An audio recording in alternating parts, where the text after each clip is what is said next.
नमस्कार मित्रांनो, आज आपण पालघर जिल्ह्यातील अतिशय प्रसिद्ध अशा प्रकारच्या केळवा बीचला भेट देतोय।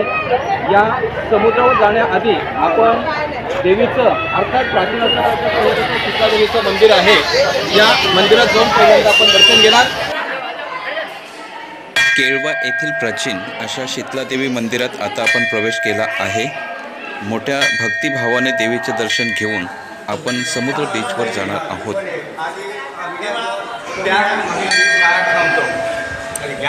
मित्रांनो, आपण केळवा बीच या ठिकाणी आहोत।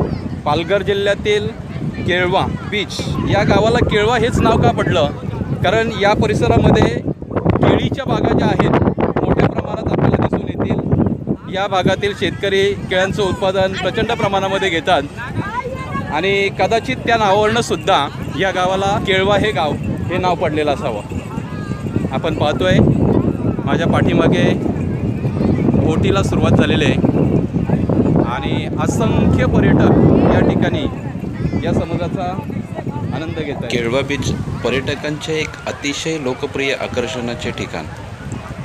शनिवार आणि रविवार दरम्यान या समुद्रावर पर्यटकांची खूप गर्दी तुम्हाला दिसून येईल।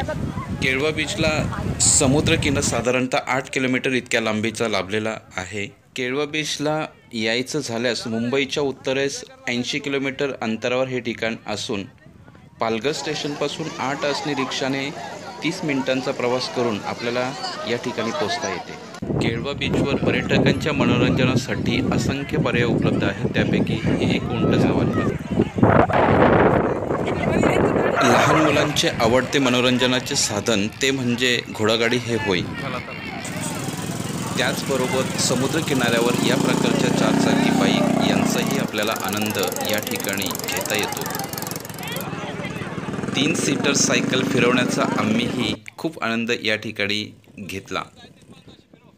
सायकलचे एका फेऱ्याचे 100 रुपये या ठिकाणी घेतले जातात। येथे स्पीड बोट ही सुविधा उपलब्ध असून एका फेऱ्याचे 300 रुपये घेतात। मित्रांनो, आपणही या केळवा बीचला भेट देऊन खूप आनंद मिळवा। मित्रांनो, व्हिडिओ आवडल्यास आपल्या प्रवास SB या यूट्यूब चॅनल्सला सबस्क्राईब करायला विसरू नका।